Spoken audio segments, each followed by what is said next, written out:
He grew up in the streets of Diepkloof, Soweto, and went on to become the first black South African to win the South African Car Production Championship Award. And he has taught some of the great race car drivers, and those include Gugu Zulu, the tricks of the trade.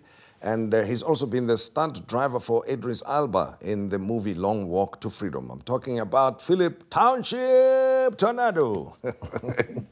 Philip Kekana, who has set a path unlike others in the racing car industry. And Philip has now started a youth initiative at the Meadville Raceway in an effort to help more young black children progress through the racing industry ranks, from driving to building the actual racing cars. Philip joins us on the show to discuss his career and community involvement. Yeah. Tornado, thank you, sir, for joining us. Yeah, thank you. I appreciate your time. Yeah. Now, Diepkloof is far removed from Kyalami Racetrack and other famous racetracks around the world, Formula One racing and so on. Your interest in racing, how does it come about?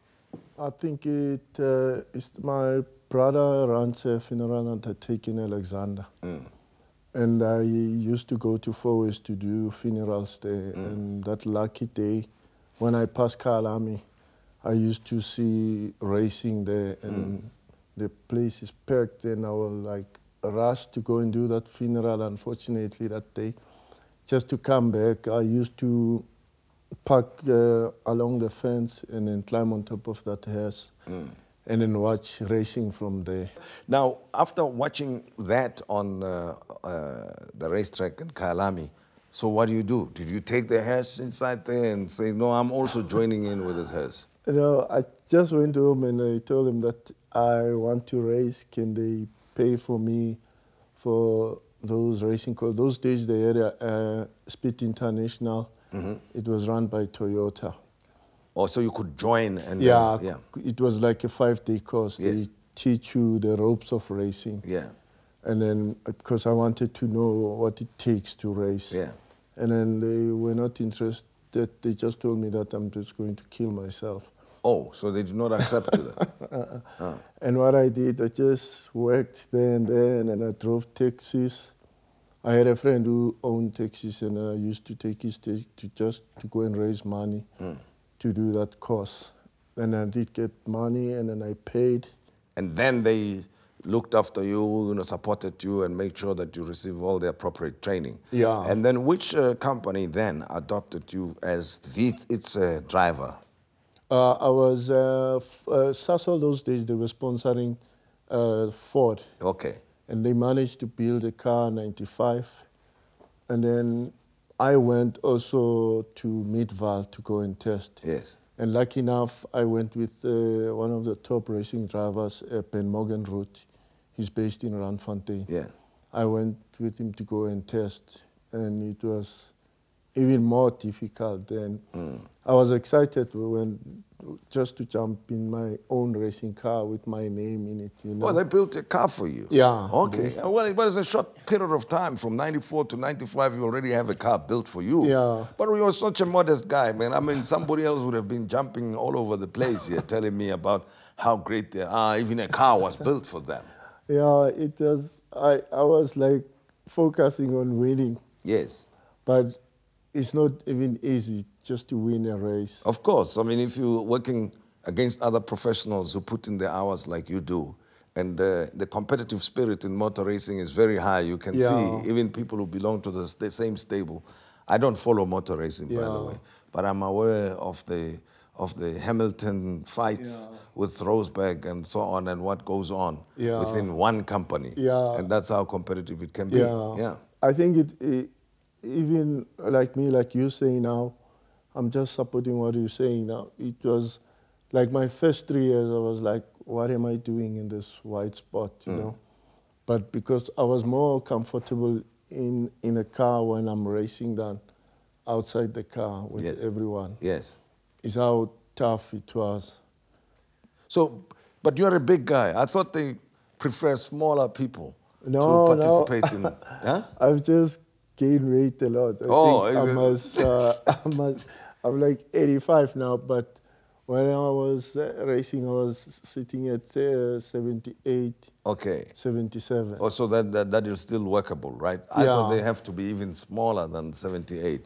But Yeah. be that as it may, in time you then uncovered, as you were becoming successful, establishing yourself, you started working with other youngsters along the way. Yeah, Vodacom, they did structure something for development. And they put money for the Vodacom Sports 2000. It was called Isondo. And then it's where we started developing guys like Gugu and the rest of the guys. And what kind of quality or talent, does one need to have? Let's use Gugu Zulu and bless his soul now, because he's no more with us, and you were very touched and moved by that. But what kind of talent did you see in a person like him, or did you look for in any of the youngsters that you developed? Yeah, I think motorsport, let's say, if you've got it in you, you can just pick it up maybe in 2 months' time on someone. But if you've got it in you, you must finish on the podium at least the third year. That's how difficult it is. Yes. Third year, at least, you must finish in the podium. Yeah. With all the practice that you're getting, I think you must do like 1,000 laps a month if you want to be competitive. Okay. But because of budget and money, it's too expensive. And vehicles themselves. Yeah, vehicles themselves. Yeah. But with Cook and the guys, I think they were, out of 28 of them, they were like top 6 guys that were quick that he can develop. Yes. And Gugu also was one of those guys. Yes. Yeah. Now, you are busy trying to develop the new Gugu Zulus in Midway as we speak. And that is why we have this vehicle here, right? Yeah. This is for children of what age? This is like your 6-year to 10-year-old kids. Yeah, from 6 years old. Okay. Yeah, it's like a baby cart. And many children have got the motor skills and the understanding of what this is to participate or start learning the ropes. Yeah, I think if you checking this cart with our white colleagues, these kids, if they start driving from this age, 6-year-old kids driving this, which means if he jumps into a car, he's also going to be a better driver because of the go-karts, they tune your reflexes. You pick up things quickly. You can pick up something from the side. If you start doing this, it makes your mind sharper. Even at school, your mind is more active and all those things. But this must be an expensive piece of equipment, this go-kart for a 6-year-old, isn't it? Yeah, it's very expensive. I think without the accessories, just the chassis, I think it's 35,000. Wow, and you are talking, as part of your initiative, also working on having these cars built here in South Africa. Yeah. Are you getting any assistance from anywhere?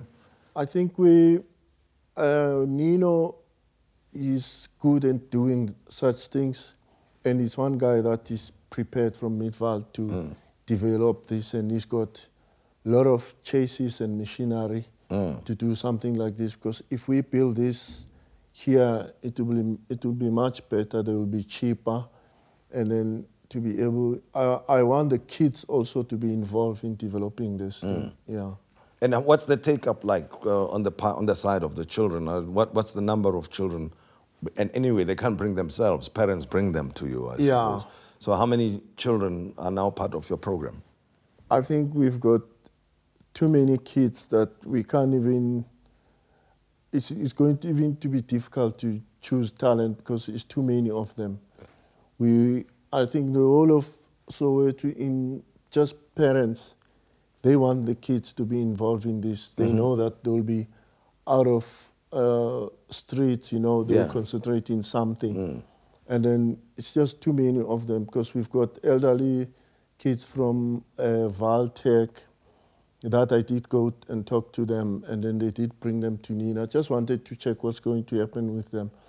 And the training they got there from motorsport division, they were very, very impressed, and they much, much better to what they learned even in school where they are now at Valtech. So you've got a lot of children who's supervising them. The students at Valtech, is that what you're telling me? No, we supervising them. Oh, okay. Yeah. All right. And then what's the plan with the children who come anyway? Is it just to kill time, or is the plan a program to say those who are the most talented should then be selected and be given professional guidance so they can turn professional at some future time? Yeah, I think the biggest thing for me is a lot of kids that went through this, when they go back to school, they're very good on maths and science, because I think from 10 years old, we can start be taught how to set up a card. Yeah. And when you set up a card, you're doing maths and science and you're not even aware. Okay. And then when you go to school, maths becomes easy. Yeah. Because I think with all the cars that we've got now, kids, they grow up with cars around them. Yes. And then why can't we use the same cars to develop our kids into maths and science? I wish I could probe that further, but it sounds to me like it's a very involved subject. So let me stay with the program as is. In terms of the development, the materials, I notice it's it's more plastic than anything. And there are new materials for racing cars like carbon fiber and so forth. Are there any challenges in that regard, sourcing the carbon fiber to build this in South Africa? Yeah, I think in South Africa there's challenges to do that because of most of the stuff here is coming from Italy. But doesn't mean that South Africa can't do this, you know. That's why it's our focus that we must start building our own go-karting cars in order that we can be able to develop these kids easy. Now tell me, the parents, they're bringing their children there to your setup in Midway. Do they support you? Yeah, I think we getting a lot of support. What we're doing now, we just trying to raise money to renovate that whole track and then build a go-karting track on the site in order that it must be easy for the kids when they come. I suppose the Sports and Recreation Department is helping in that regard.